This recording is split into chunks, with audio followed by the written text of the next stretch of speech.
रहीम वलिल्लाहि अलन्नासि हिज्जुल बैति मन इस्तताअ इलैहि सबीला वमन कफ़रा फ़इन्नल्लाहा गनिय्युन अनिल आलमीन। सदक़ल्लाहु मौलानल अज़ीम व बल्लगना रसूलुहुन नबियुल करीमुल अमीन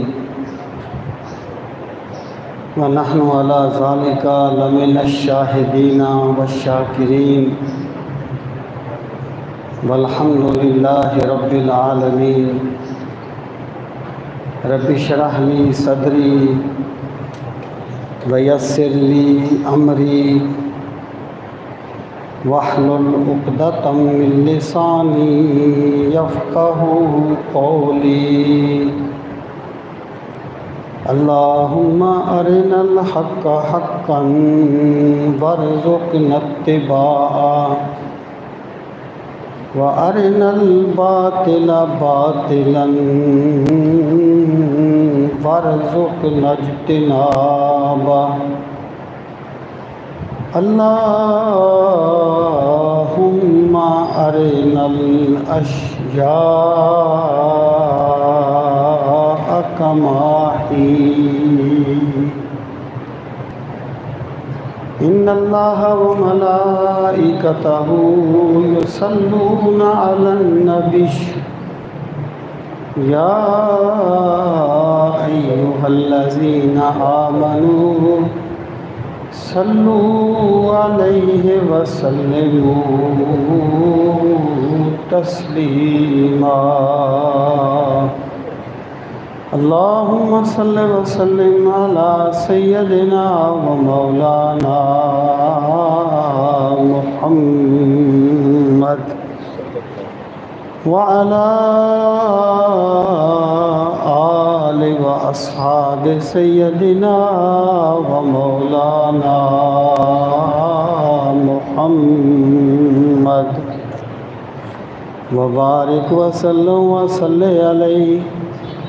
अस्सलातु वस्सलामु अलैका या रसूलल्लाह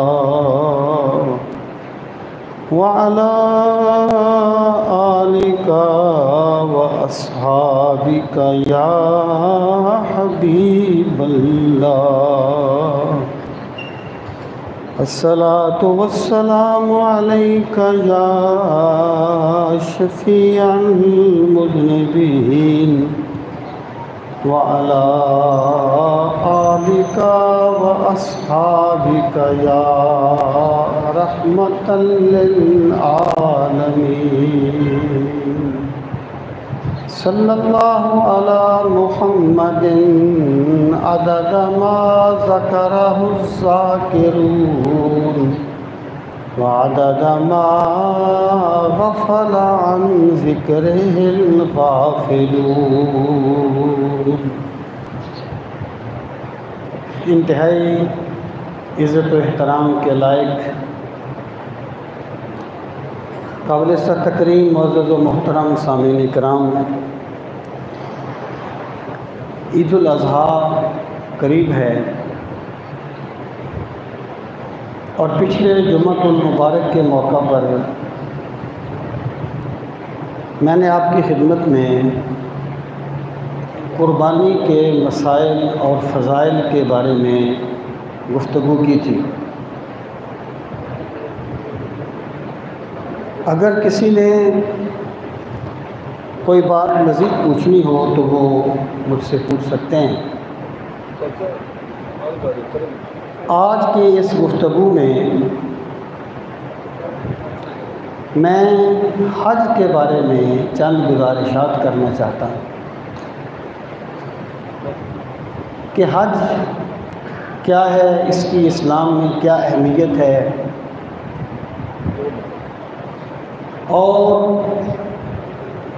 ये क्यों फ़र्ज़ किया गया, इसकी हकीकत क्या है।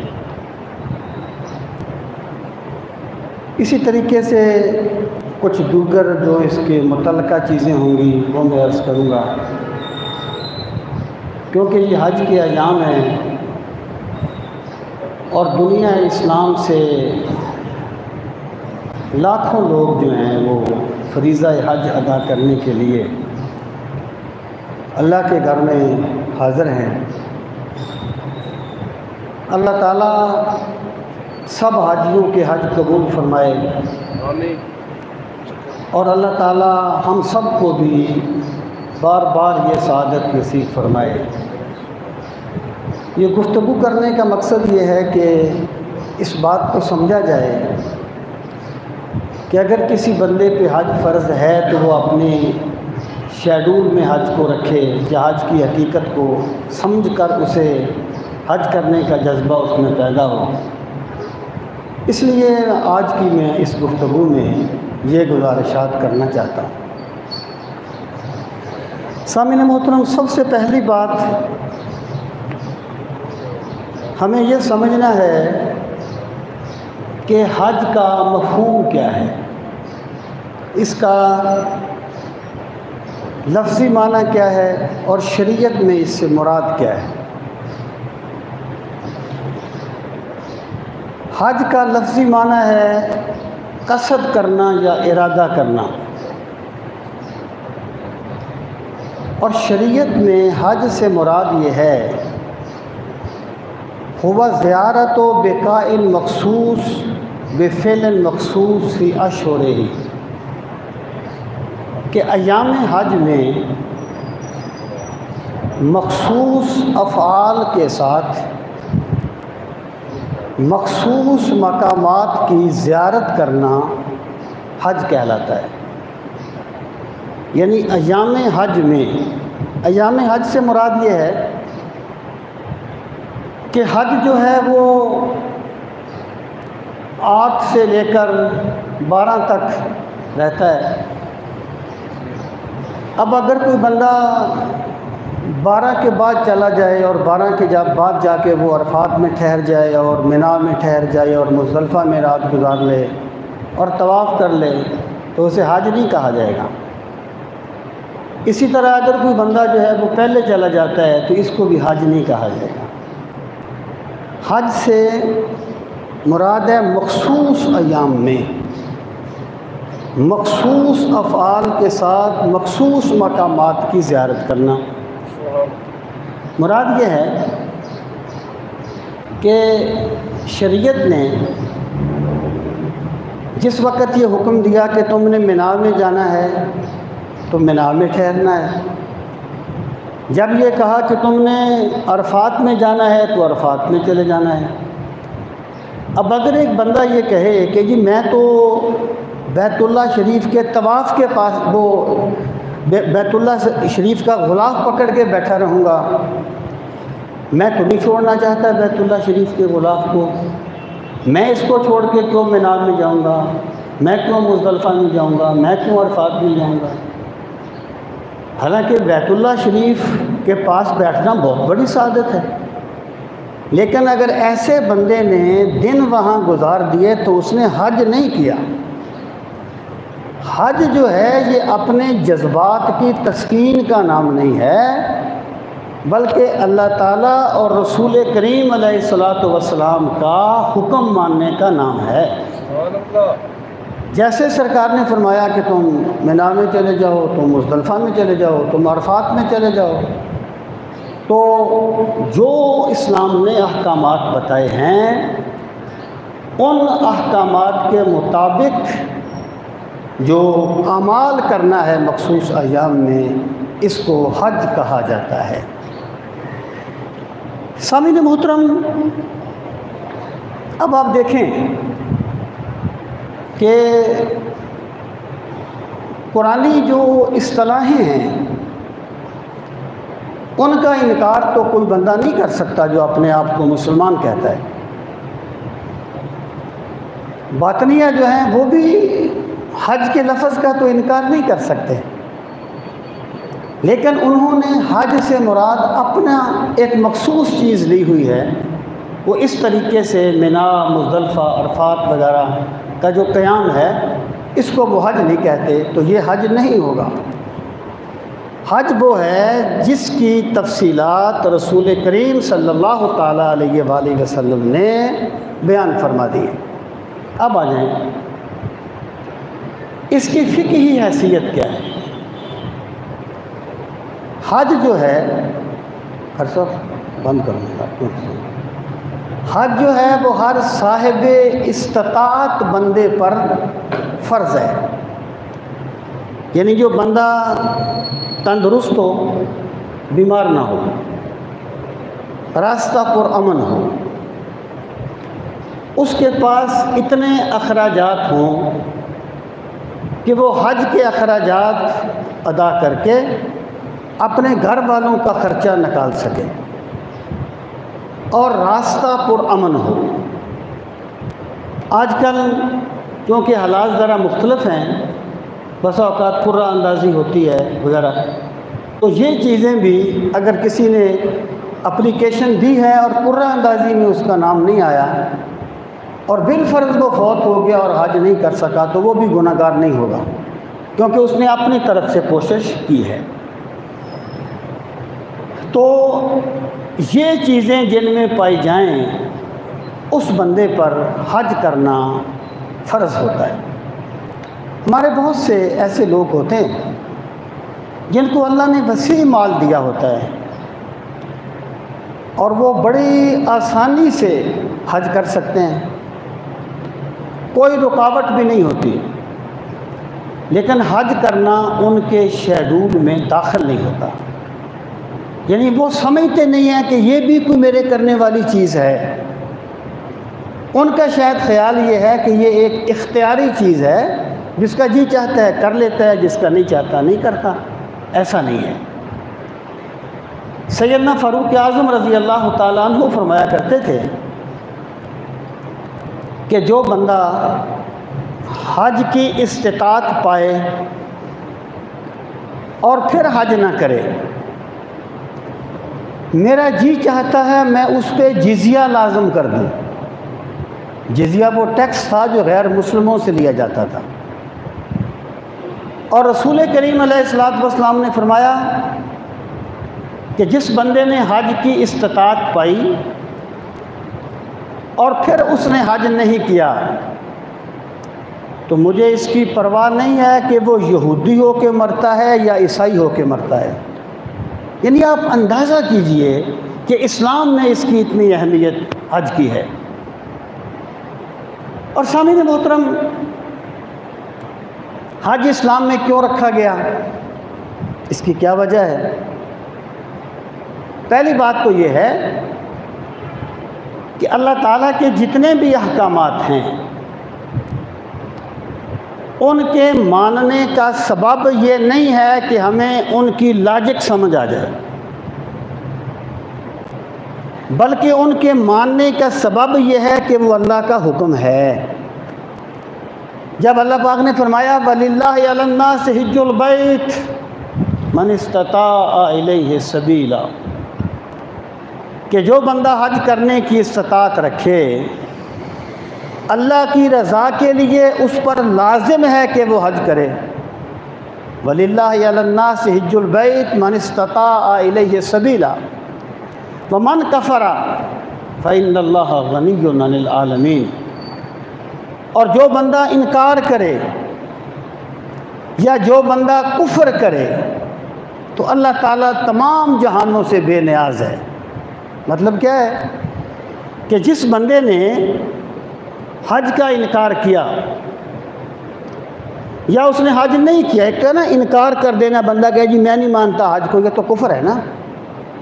एक ये है कि बंदा हज की फ़र्ज़ियत को मानता है, उसकी अहमियत को तस्लीम करता है, लेकिन सुस्ती की वजह से नहीं करता।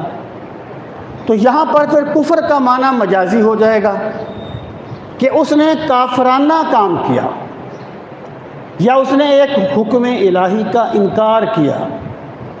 तो जिसने ऐसा किया फ़इन्नल्लाहा गनिय्युन अनिल आलमीन, तो अल्लाह तुम्हारी इबादतों का मोहताज नहीं है। अल्लाह की खुदाई तुम्हारी इबादतों की वजह से नहीं है। अल्लाह ताला तमाम जहानों से बेनियाज़ है। वो तुम्हें जो हुक्म देता है वो तुम्हारे ही फ़ायदे के लिए देता है और तुम्हारे ही नफ़े के लिए देता है। सामीन मोहतरम, अब आप आ जाएं कि ये जो हज है ना, ये देखें अल्लाह ताला ने इसे ज़िंदगी में एक मर्तबा रखा, इंसान की ज़िंदगी में एक मर्तबा इसको फ़र्ज़ किया। यानी रोज़े हर साल फ़र्ज़ किए हैं, नमाज दिन में 5 मरतबा फ़र्ज़ किया है, ज़कात साल में 1 मरतबा फ़र्ज़ किया है। लेकिन हज को अल्लाह ताला ने ज़िंदगी में 1 मरतबा फ़र्ज़ किया है। इसकी वजह क्या है? इसकी वजह यह है कि जो बंदा हज की हकीकत को समझने के लिए या हज की हकीकत को जानकर ज़िंदगी में 1 मरतबा हज कर लेता है, तो ज़िंदगी में 1 मरतबा किया हुआ हज उसकी ज़िंदगी में इतनी तब्दीली ले आता है कि उसकी पूरी ज़िंदगी अल्लाह की बंदगी में गुजरती है और अल्लाह ताला की रज़ा की तलब में बसर होती है। हज़रत इमाम अब्बास चीज़ें ऐसी होती हैं कि जिनको सिर्फ महसूस किया जाता है। यानी एक बंदे को किसी फ़न से लगाव है, फ़र्ज़ करें वो फ़लसफ़ी है, तो जब वो कोई फ़लसफ़ा की बात सुनेगा तो वो एक लज़्ज़त महसूस करेगा। लेकिन लज़्ज़त को बयान नहीं किया जाता कि ऐसी होती है लज़्ज़त, ये महसूस करने की चीज़ है। मोहब्बत को समझना है तो ना से ख़ुद मोहब्बत कर, किनारे से कभी अंदाज़ा तूफ़ान नहीं होता। बहुत सी चीज़ें बयान नहीं की जाती, महसूस की जाती हैं। हज़रत इमाम आज़म अबू हनीफ़ा रहमतुल्लाह ताला अलैह फरमाते हैं, आपके बारे में मनकूल है कि आप फरमाते हैं कि पहले मुझे इस पे शरह सदर नहीं हो रहा था कि इस्लाम में हज की इतनी अहमियत क्यों है। जब मैं ख़ुद हज के लिए गया और मैंने देखा कि हरम को देखने की कितनी बरकतें हैं, अल्लाह के घर का तवाफ़ करने में कितनी कैफियत हैं और कितनी लज्जतें हैं, तो तब मुझे महसूस हुआ कि अल्लाह ने हज को इतनी अहमियत क्यों दी है इस्लाम में। तो हज एक ऐसी चीज़ है, जब बंदा इसे करता है तो इसकी पूरी ज़िंदगी में एक यू टर्न आ जाता है, या यूँ कहिए कि उसकी पूरी ज़िंदगी एक नेकी के रास्ते पर चल पड़ती है अगर वो बंदा हज की हकीकत को जानता है। सामीन मोहतरम, अब आप आ जाएं कि हज है क्या चीज़। एक तो है ना रस्मी तौर पे बंदे ने हज कर लिया, यानी उसको पता ही नहीं है जो मैं ihराम बांध रहा हूँ इसमें क्या पैगाम है, जो मैं तलबिया कह रहा हूँ ये क्या है, जो मैं तवाफ़ कर रहा हूँ इसका क्या मकसद है, अल्लाह ताला ने मुझ पे क्या चीज़ लाज़िम की है, वगैरह वगैरह। उसका जो हज है अल्लाह ताला की ज़ात कबूल फरमाने वाली है, वो हमारी टूटी फूटी बातें भी कबूल फरमाता है, लेकिन उसने हज की हकीकत को नहीं समझा। और ज़न्ने गालिब ये है कि उसका हज जो है वो सिर्फ़ एक रस्म रहेगा और फार्मेलिटी रहेगा। अब हमें यह समझना है कि हज है क्या चीज़, इसकी हकीकत क्या है, ताकि हम इसकी असरार और रमूज़ को समझने की कोशिश करें। इमाम गज़ाली ने एक जो इस्लामी अहकामात की रूह और असरार पर एक बेमिसाल किताब लिखी है जिसका नाम है इहया उलूमुद्दीन। उसमें वो हज के बारे में भी गुफ्तगू करते हैं। वो कहते हैं कि देखो, अल्लाह पाक ने फरमाया हज करो। कहते हैं क्यों हुक्म दिया अल्लाह ताला ने? वो फरमाते हैं कि अल्लाह ताला का बंदों से मुतालबा ये है, वल्लज़ीना आमनू अशद्दु हुब्बन लिल्लाह, के ईमान वाले वो हैं जो हर चीज़ से बढ़ के अल्लाह से मोहब्बत करते हैं।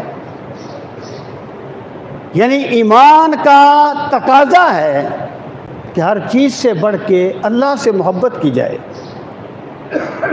और अल्लाह की मोहब्बत को हर मोहब्बत पे गालिब कर दिया जाए। अब जब एक बंदे ने अल्लाह से मोहब्बत की, उसे ईमान की रूह मिल गई, अब मुहिब ये चाहता है कि वो महबूब का दीदार करे, वो महबूब का जलवा देखे। ये तो मोहब्बत का लाजमी तकाजा है कि बंदा जिससे मोहब्बत करता है उसको उसका दीदार करना चाहता है। वो इकबाल ने कहा था, कभी है हकीकत मुंतज़र नज़र आ लिबास मजाज में कि हज़ारों सजदे तड़प रहे हैं मेरी जबीन न्याज में। यानी मोहब्बत का तकाजा है महबूब का दीदार, महबूब का जलवा तकना।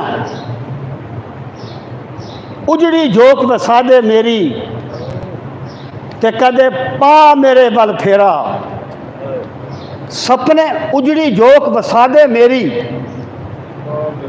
ते कदी पा मेरे बल फेरा, सुपने विच एक वार जे आवे ते मैं सारी रात न जागा।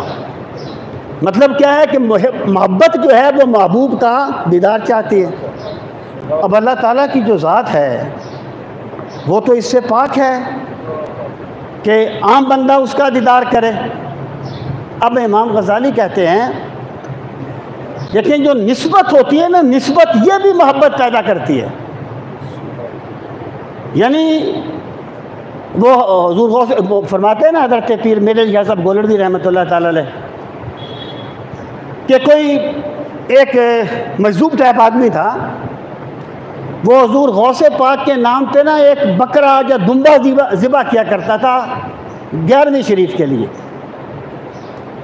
और फरमाते हैं वो उस दुम्बे के साथ बड़ा लाड करता था, बड़ा प्यार करता था, उस दुम्बे को चूमता था और फिर कहता था, ओ मेरे गौस पाक दिया ले लिया, और मेरे गौस पाक दिया दुम्बिया।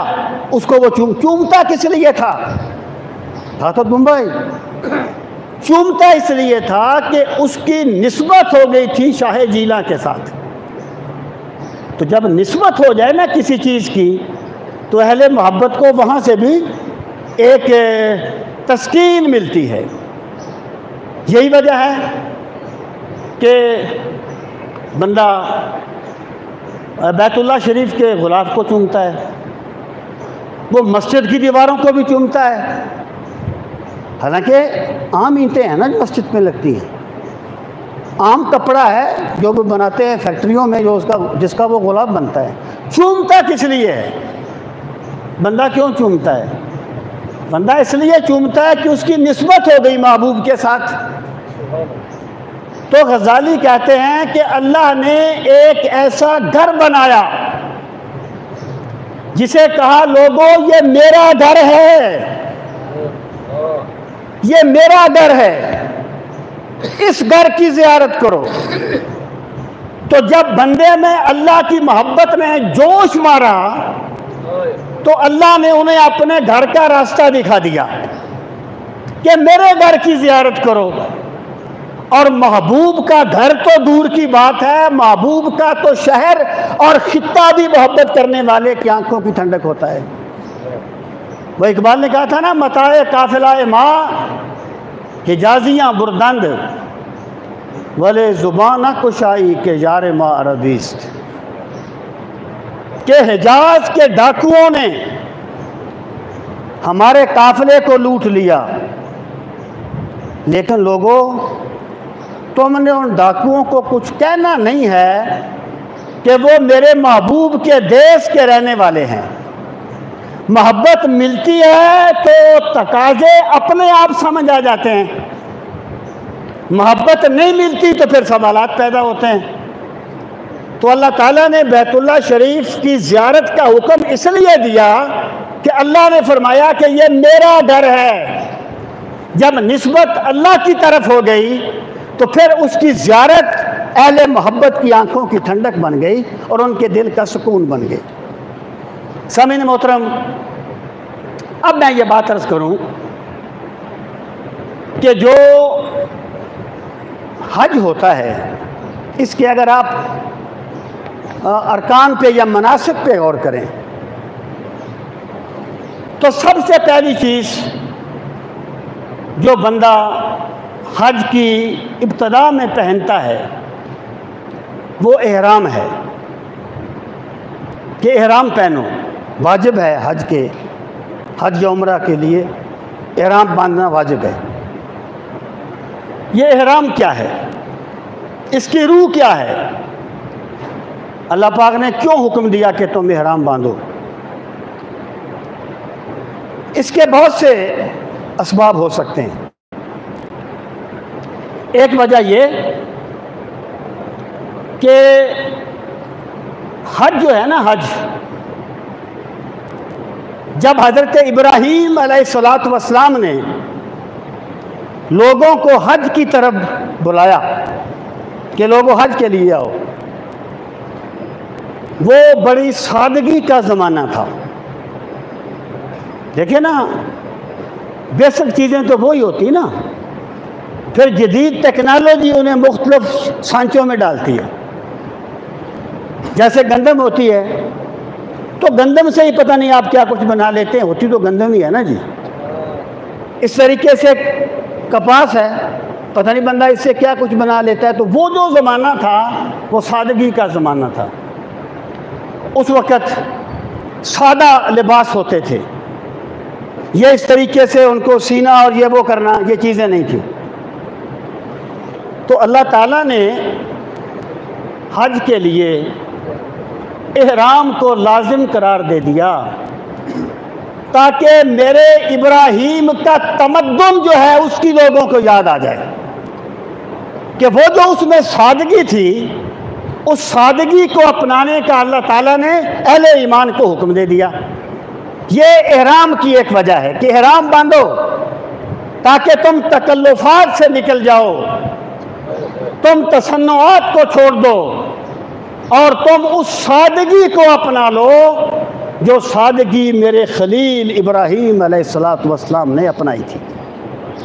और इसका एक दूसरा मकसद ये है कि जो लिबास होता है ना, लिबास ये बंदे की माली हैसियत को बता देता है।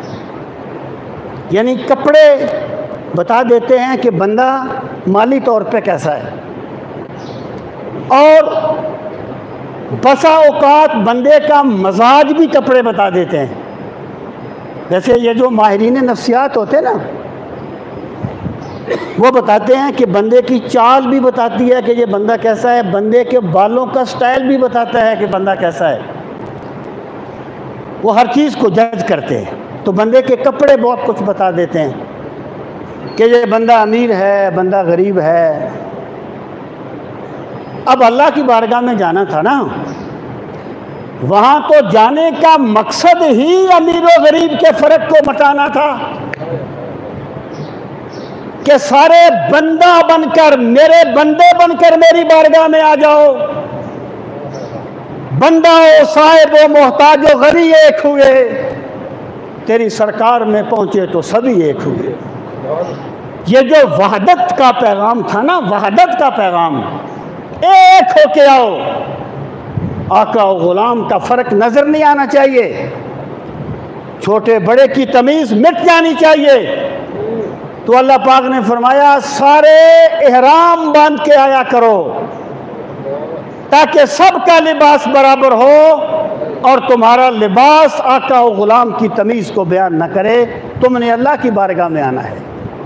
यानी हज का जो मकसद अव्वली है ना, शऊर अब्दियत, अब्दियत का शऊर, ये जो एहराम है ये उसका पहला कदम है, एहराम। और सामीन मोहतरम, फिर एहराम बांधने के बाद एक बंदा तलबिया कहता है। तलबिया क्या है? ये कहना कि अल्लाह मैं हाजिर हूँ, लब्बा युलब्बी तलबिया। ये हमारे स्कूलों में कहते हैं लब्बैक, यानी मैं हाजिर हूँ तुम्हारे लिए। तो तलबिया क्या है कि बंदा आवाज़ लगाता है लब्बैक अल्लाहुम्मा लब्बैक, मैं हाजिर हूँ मेरे रब, मैं हाजिर हूँ। ला शरीक लक, तेरा कोई शरीक नहीं। इन्नल हम्दा व नेमत लक, हम्द और नेमत तेरे लिए है। लक वल मुल्क, बादशाही तेरे लिए है और तेरा कोई शरीक नहीं है। ये तलबिया क्या है? ये तलबिया सिर्फ कोई एक फॉर्मेलिटी नहीं है कि बंदे ने अदा कर ली, ये एक रस्म नहीं है, इसकी भी एक बुनियाद है, इसका एक मकसद है। इस्लामी इबादत रस्में नहीं हैं। नमाजो, रोज़ा हो, कुर्बानियों, हज, ये सब बाकी है, तू बाकी नहीं है। ये हकीकत रखती हैं एक अपनी। ये तलबिया क्या है? तलबिया ये है कि जब हज़रत इब्राहीम अलैहिस्सलातु वस्सलाम ने बैतुल्लाह शरीफ की इमारत को बना दिया, अल्लाह का घर बना दिया आसान लफ्ज़ों में। और याद रहे कि बैतुल्लाह शरीफ को सबसे पहले हज़रत इब्राहीम अलैहिस्सलातु वस्सलाम ने नहीं बनाया था। जब हज़रत इब्राहीम ने हज़रत इस्माईल को उस वादिये गैर ज़ी ज़रा में छोड़ा था, उस वीरान वादी में छोड़ा था, उस वक़्त आपने एक दुआ मांगी थी, रब्बाना इन्नी अस्कनतु मिन ज़ुर्रिय्यती बिवादिन गैर ज़ी ज़रइन इंदा बैतिकल मुहर्रम। मेरे मालिक, मैंने तेरी रज़ा के लिए अपने लख्त जिगर को बंजर वादी में छोड़ दिया है। और फिर क्या? इंदा बैतिकल मुहर्रम, तेरे हुर्मत वाले घर के पास। इसका मतलब यह है कि बैतुल्लाह वहाँ उस वक्त भी मौजूद था। बैतुल्लाह सबसे पहले हज़रत इब्राहीम ने नहीं बनाया।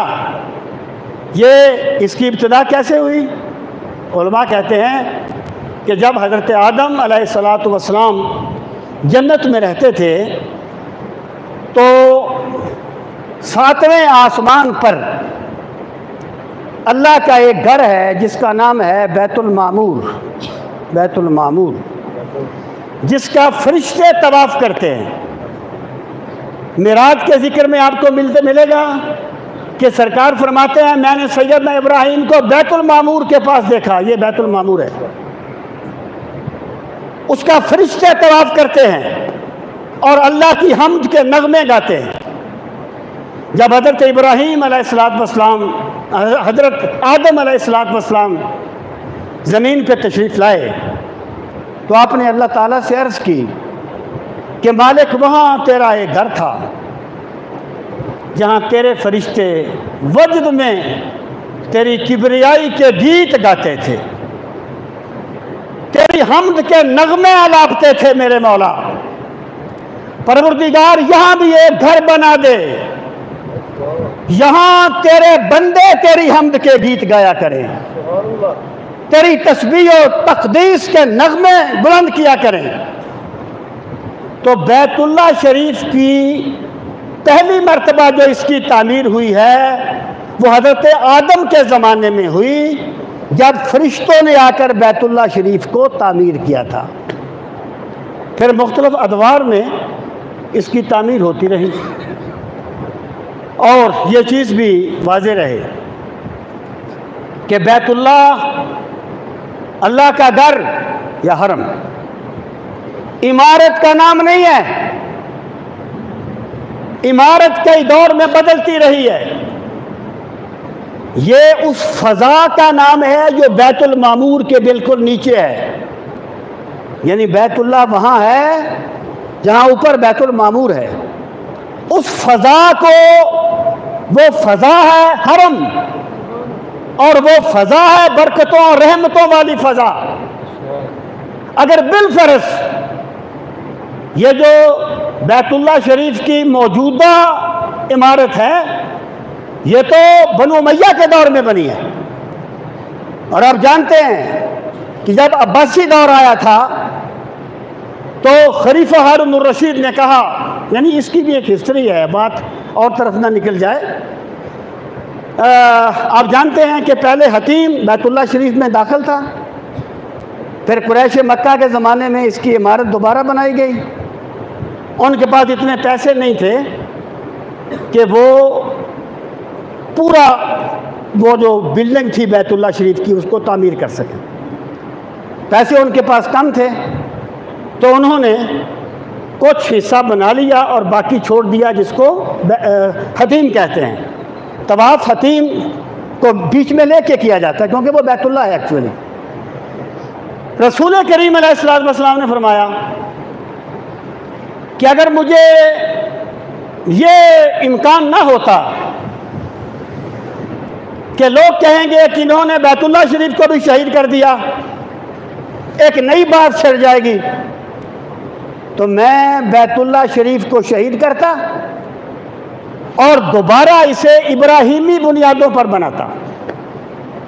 उस वक़्त बैतुल्लाह शरीफ के जो दरवाजे थे वो ज़मीन पर थे। जो बाद में बनाया गया वो बनाया गया फिर बनु उमैया के दौर में, उन्होंने दरवाजे उसके ऊंचे कर दिए जैसे अब हैं। अच्छा हुआ ये कि सरकार ने तो ये काम नहीं किया। जब हज़रत अब्दुल्ला बिन ज़ुबैर का दौर आया, आप जानते हैं उन्होंने कुछ अरसा हरमैन तय्यबैन पर उनकी हुकूमत रही, उनका दौर आया, उन्होंने सरकार की ख्वाहिश को पूरा करने के लिए बैतुल्लाह शरीफ को वैसे बनाया जैसे रसूल करीम अलैहिस्सलातु वस्सलाम की ख्वाहिश थी। उन्होंने हतीम को शामिल कर लिया अंदर और दरवाजे ज़मीन के बराबर कर दिए।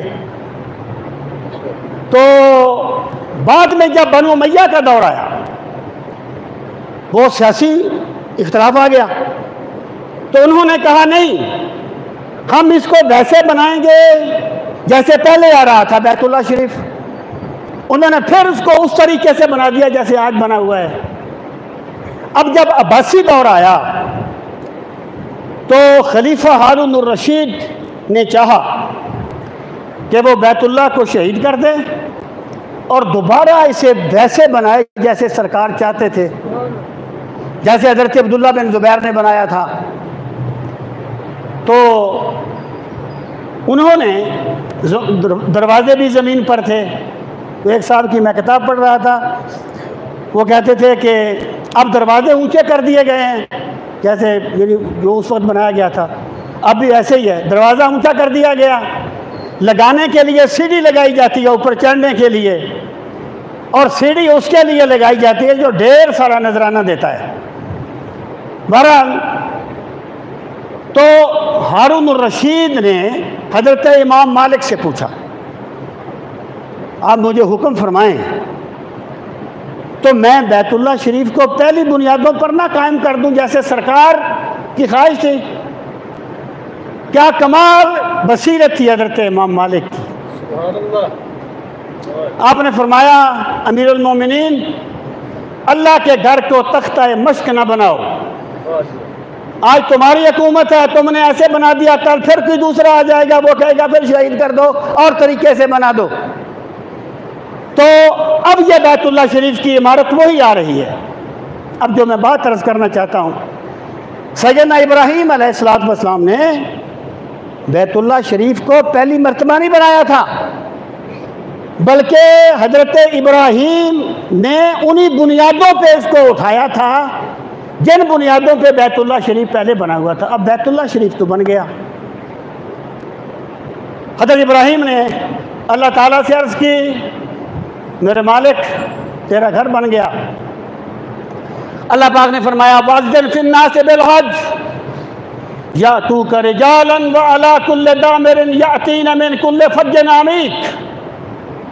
आ इब्राहीम, एक पहाड़ी पे खड़े होकर आवाज़ लगाओ, लोगों अल्लाह का घर बन गया है, इसकी ज़ियारत के लिए आओ, इसका तवाफ़ करने के लिए आओ।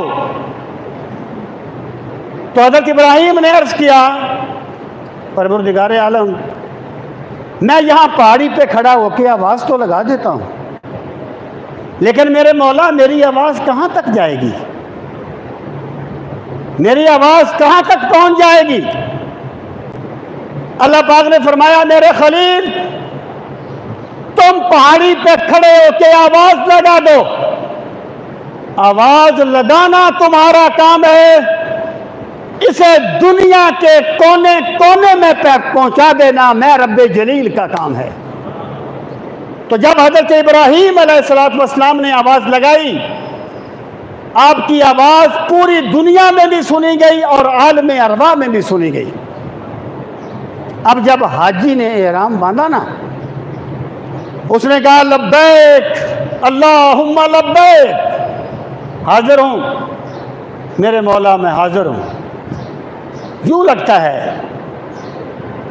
कि 4,500 साल का जो जमाना है वो सिमट गया। अल्लाह के खलील पहाड़ी पे खड़े होकर आवाज लगा रहे हैं, लोगों तुम्हें अल्लाह ने हज के लिए बुलाया है, और बंदा इधर से एहराम बांध के कहता है लब्बैक अल्लाहुम्मा लब्बैक, मेरे मौला मैं हाजिर हूं, मेरे मालिक तेरा बंदा हाजिर है, तेरा कोई शरीक नहीं है, मैं हाजिर हूं। सामीन मोहतरम, ये तलबिया है, अल्लाह ताला के बारगाह में हाजिरी का इआदा करना, बार बार इस जुमले को दोहराना, बार बार इस अहद की तजदीद करना। और सामीन मोहतरम, फिर जो बंदा है वो हज करने के लिए, वक्त कम है इसलिए मैं मिनिमाइज कर रहा हूँ, मैं सिर्फ बुनियादी चीज़ें अर्ज करूँगा। हज करने के लिए जब जाता है तो बैतुल्लाह शरीफ में पहुंचकर सबसे पहले वो तवाफ करता है।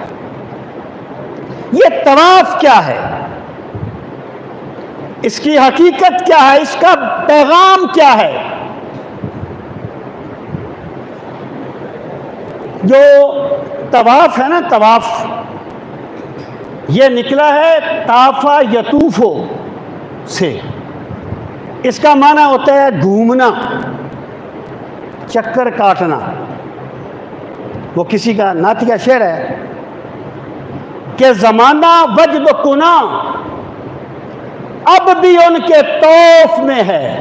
ताफा यतूफ तौफन, ज़माना वजद कुना अब भी उनके तौफ में है, जो संगो खिश्त कभी तेरी जलवागाह ठहरे। महबूब जिन पत्थरों पर कभी तेरी नजरे मोहब्बत पड़ी थी, जमाना आज भी उन पत्थरों के गिर्द घूम रहा है। तौफ घूमना, ये जो तवाफ है ना, गजाली कहते हैं कि तवाफ को आप यूं समझें जैसे एक बंदा अपने महबूब से मुलाकात करने के लिए चला गया। अब महबूब से मुलाकात करना कोई आसान काम तो नहीं होता। सवाल ये नहीं होगी गुफ्तगू कैसे, सवाल ये है कि कायम रहेंगे होशो हवास। जब महबूब से मुलाकात होगी तो क्या मेरे होशो हवास कायम रहेंगे? तो बंदा चला गया महबूब से मुलाकात करने के लिए। अब वो मुलाकात करने का तो हौसला नहीं पाता, लेकिन वो महबूब के घर के इर्द गिर्द घूम रहा है मोहब्बत में। तो गजाली कहते हैं तवाफ की असल ये है कि बंदा अल्लाह की मोहब्बत में जिस घर को अल्लाह ने अपना घर कहा है, उसके इर्द गिर्द एक वजद की कैफियत में घूम रहा है। इसलिए इस्लाम ये कहता है कि तवाफ करते हुए तुमने बैतुल्लाह शरीफ की तरफ भी नहीं देखना, तुमने आपस में बात भी नहीं करनी। और ये जो लोग किताबें खोल के दुआएं पढ़ते हैं, तकल्लुफ है। बस वो मुमताज़ मुफ्ती ने कहा था कि मर्द औरतें इकट्ठी तवाफ़ करती हैं। मैंने एक साहब को देखा, मुफ्ती कहते हैं, मैंने एक साहब को देखा, वो कह रहा था देखो ये इकट्ठा तवाफ़ हो रहा है। तो मुफ्ती कहते हैं मैंने कहा जब तवाफ़ होता है हर बंदा अल्लाह की मोहब्बत में डूबा होता है। ना मर्द मर्द होता है, ना औरत औरत होती है, सब रब के बंदे होते हैं। तो तवाफ महबूब के घर के गिर्द वजद की कैफियत में घूमने का नाम है। और सामने मोहतरम, फिर आप देखें, तवाफ के पहले 3 चक्करों में रमल किया जाता है। रमल का मतलब होता है अकड़ के चलना, सीना तान के चलना। यह भी वैसे नहीं है, इसकी भी एक बहुत बड़ी रूह है, इसके एक बहुत बड़ा राज है। हुआ ये था, जब मुसलमान उम्रा करने के लिए गए 6 हिजरी में, मुशरिकीन ने रुकावट डाल दी। एक वायदा हुआ जिसको सुलह हुदैबिया कहते हैं। तो 7 हिजरी में मुसलमान दोबारा गए। मुशरिकीन मक्का ने कहा मुसलमानों को यशरब की गर्म हवा ने कमज़ोर कर दिया है, मुसलमानों को यशरब के बीमार ने कमज़ोर कर दिया है। मेरे पाक नबी ने फरमाया ज़रा सीना तान के चलो ताकि पता चले हम कमज़ोर नहीं हैं। हमें अल्लाह ने ईमान की ताकत भी दी हुई है, बदन की ताकत भी दी हुई है। तो रमल जो है ना, वो सरकार की वो अदा है जो उस वक्त सरकार ने हुक्म दिया था जिसका। एक मरतबा हज़रत इब्न उमर से किसी ने कहा अब हम रमल क्यों करें, अब तो वो इल्लत नहीं है, वो चीज़ नहीं है जिसके लिए हमने रमल किया था। उन्होंने फरमाया नहीं, जिस अदा को सरकार ने कर दिया है हम उसे कभी भी नहीं छोड़ेंगे। और शाह वलीउल्लाह कहते हैं कि इसकी एक और भी इल्लत है रमल की, वो ये है कि बंदा वतन से दूर होता है, बच्चों से दूर होता है। जिन लोगों ने हज या उम्रा किया है वह इस बात को बहुत अच्छी तरह समझते हैं। और बड़ी एक थकावट का माहौल भी होता है।